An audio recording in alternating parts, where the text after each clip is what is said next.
Good morning, students. Today we will continue with the chapter of heat. We have done till types of thermometer. Now we will see what are the different effects of heat. What does the heat, different effects that are being produced by heat. Heat energy produces various effects that are as follows. Number one is change in temperature. Whenever we heat any object or hot, its temperature will rise up. As for example, you can take, if there is a pan and you put it onto the gas, the temperature of the pan will rise up. Whenever we will supply heat to some object or a substance, its temperature will rise up or the temperature will increase up. And whenever we take out heat from any object, its temperature will decrease. So this is the first change or first effect of heat, that is change in temperature. Whenever we supply heat to an object, its temperature will rise up, and if we take out heat from it, its temperature will decrease. Another example you can take is, suppose there is a milk. If you put it in the refrigerator, its temperature will decrease. And if you take out that milk, cold milk, out in the general atmosphere, its temperature will again rise up. Or if you put it onto the gas and put on the flame, it will absorb the heat and its temperature will rise up. Then the second change is change in size. Due to heat, the object changes its size. When an object is heated up, it increases in size. The increase in size on heating is called expansion. When the hot object is cooled down, it decreases in size and comes back to its original size. Suppose there is some object. If you supply heat to it or if you heat it, it will change its size. It will increase in size, and that increase in size due to heating is known as expansion. Now within this change in size, number one, it is given over here expansion in solids. Solids also expands on heating. Suppose there is a rod.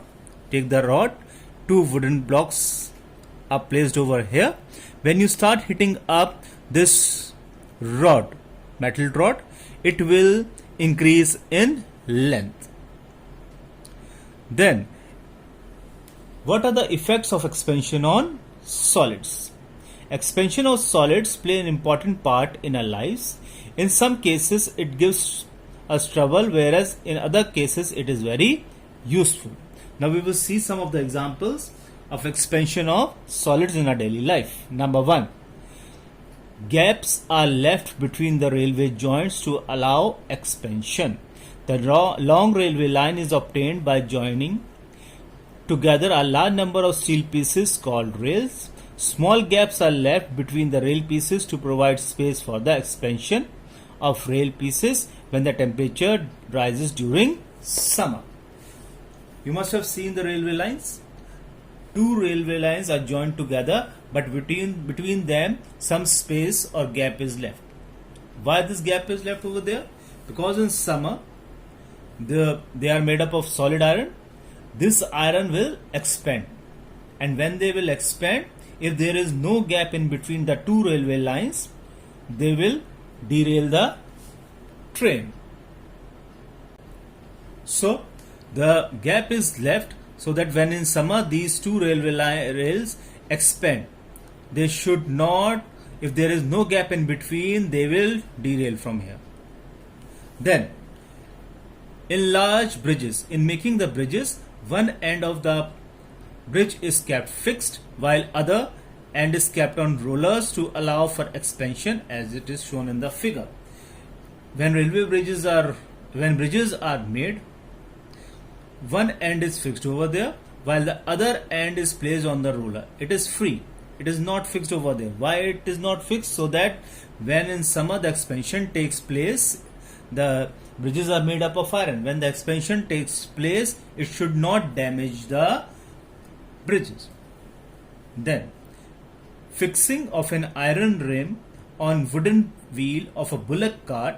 All of you have seen the wooden wheels of bullock carts and horse carts, normally known as tongas, having thin iron rims or thin iron tires around them. The iron rims are fitted around the wooden wheels by the process of expansion on heating, followed by the contraction on cooling. Now, you must have seen the tongas or the bullock carts. In middle there is an wheel above, and above that wheel the iron rim is fitted. Now both of them are of the same size. Now to fit this iron rim onto the wheel, first of all we will heat up the iron rim. On heating, this iron rim will expand in size. Now we can easily put this iron rim onto the wheel, and when this iron rim is fitted onto the wheel, it is again cooled down. On cooling, the iron rim contracts and come back to its original size. Then, telephone wires sag more in summer due to expansion. The telephone wires are fixed to the poles, become loose in summer. On the other hand, the same wires appears to be tightly fixed in winters. This is due to the fact that in summer the temperature is high, due to which the wire expands and sag more. In winter the temperature falls down, due to which the wire contracts and become tight. All of you must have seen the telephone wires from the poles, one pole to another they are fixed. Or you must have seen the electric wires. In summers they sag, they loosen up. Why they loosen up? Because in summer these telephone lines or the electric wires expand due to heating, and the same wires, they appears to be tightly fixed in winters. Why? Because in winters the temperature cools down, and due to cooling the wires also contract. Now next is fixing up of iron blade of a digging tool on a wooden handle. Now this is a spade, and if it is to be fitted onto this wooden handle, as we have done for the wheel and the iron rim, same. First of all we will heat up the iron blade of the spade. This ring will expand and we can easily fit it into this wooden handle, and on cooling it will again contract back and come to its original position. Not only solids, but air also expands on heating up. When air is heated, its volume increases and it occupies a bigger space. We say that air expands on heating. The fact that air expands on heated can be demonstrated by the activity. Not only solids, but the air also expands on heating. This how we can tell. There is an activity given over here. This is a boiling tube, and onto this boiling tube a balloon is fitted over there. Now there is nothing in this boiling tube, it is empty. Now we place this boiling tube into a beaker which contains the hot water. After some time, what we will see, the balloon will expand up. On heating, within the boiling tube, the gas will rise up and it will expand the balloon, and the balloon gets inflated. So with this experiment we can say that not only solids but air also expands on heating up.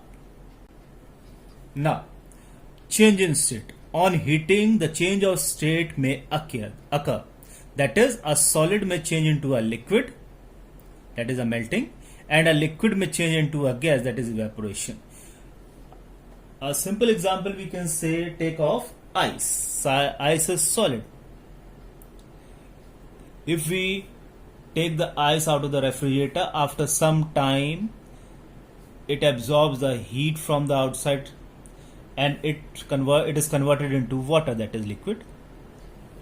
And further, if we boil this water, if we again boil this water, if we supply heat to the water, this heat will be changed into water vapor, that is the gaseous state. So first of all, when the heat is supplied to the ice, that is solid, changes into liquid. Then if water is heated up again, that is liquid, it changes into water vapor. So solid can become liquid and liquid can be converted into vapor state when we are supplying heat to the substance. If we conversely, when we take out heat from the water vapor, it is converted into liquid. Or we can say when gas loses heat energy, it changes into a liquid, that is known as condensation. When a gas changes into liquid state, it is called condensation. Similarly, if the gas is there, if we cooled it down, it will convert it into water. Further, on cooling, the liquid, if it changes into solid state, it is known as freezing. Example, we can take water. If we put water into the freezer, it solidifies. It becomes the ice. That means liquid has converted into solid. That is an example of freezing. Now we will see what is a good conductor and a poor conductor of heat. Some materials conduct heat easily, whereas other materials do not conduct heat easily. So on the basis of conduction of heat, all the materials can be classified into two groups. Now what are the good conductors and what are the poor conductors of heat? Good conductors of heat are those materials which allow heat to pass through them easily are called good conductors of heat. Or we can say the substances through which the heat can pass easily are known as good conductors of heat. Example, metals, all metals, silver, iron, copper, aluminium, mercury. They are the examples of good conductors of heat. Now, there are some conductors which do not allow heat to pass through them. They are known as poor conductors of heat. And the materials which are poor conductors of heat are called insulators. So substances which do not allow heat to pass through them, they are known as poor conductors of heat, and those materials are known as insulators. Examples can be plastic, wood, paper, leather, cotton, wool, thermocol, rubber, brick, cork, bamboo, straw. These are the things through which the heat cannot pass through. That's why the handles of the pans or the utensils are made up of plastic or wood, so that it should not heat up easily. Now, what are the uses of good conductors and poor conductors of heat? Good conductors are used to carry heat quickly where it is wanted. Poor conductors or insulators are used to stop heat from going where it is not wanted. That means good conductors are used where you want the heat to be generated easily. Example, utensils. Utensils are made up of metals, steel, aluminium, iron. They are not made up of wood. They are not made up of they are not made up of wool. They are not made up of thermocol, rubber. Because utensils should be heat up quickly. But the handles are made up of asbestos, plastic, wood. Why? So that they should not be heat up quickly. Then the cooking utensils are made up of metals. I have explained why. Then cooking utensils are provided with handles made up of plastic or wood. I had explained it. Now, some stainless steel frying pans are provided with copper bottom. Why? Reason is copper metal is a better conductor of heat than stainless steel. Stainless steel and copper both are good conductor, but copper is more or much better conductor of heat. That's why there is a layer of copper below the utensils, so that they should heat up quickly, and when they will heat up quickly, the food will also be cooked quickly. Now mercury metal is used in making thermometer because it is a good conductor of heat. Mercury metal is used in thermometer. No other material is used. Why? Because mercury metal is the only liquid metal which conducts heat easily. The handle of the soldering iron is made up of wood. Plastic, because wood is a poor conductor of heat. The wood handle does not conduct the heat of hot soldering iron to our hands, so that we can hold the hot soldering iron safely from its handle. An electric iron is also provided with a plastic handle, so that when the electric iron gets heated up, its plastic handle, being a poor conductor of heat, remains cold and can be held safely with our hands. All of you must have seen the electric iron. It gets heated up. Below there is an iron metal which gets heated up, and above that the plastic handle is there. When the iron is heated up, its plastic handle does not get heated up. Why? Because plastic is a poor conductor of heat. If it is not a poor conductor of heat, then the plastic would also get heated up, and we cannot hold it easily. Now another one is, why do we wear woolen clothes in winter? Wool is a poor conductor of heat, due to which woolen clothes stop the flow of heat from our body to the cold surrounding. Wool is a poor conductor of heat. Then why do we wear woolen clothes in winter? What happens is, wool is a poor conductor of heat. It does not allow the heat of our body to pass through wool to the outside surrounding. It traps the heat of the body within the woolen clothes, and we feel warm in the woolen clothes in winter. The same example is for the feather of birds, which keep them warm in cold weather. What happens is, feathers of the birds are also poor conductor of heat. They also trap the air or the warmth of the body of the bird within its wings or feathers, so that in winter the bird should not get the cold.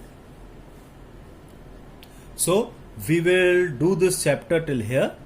In the next video we will be starting with transfer of heat. Read this chapter very carefully and try to do the exercises also, and that we will discuss after completing this chapter.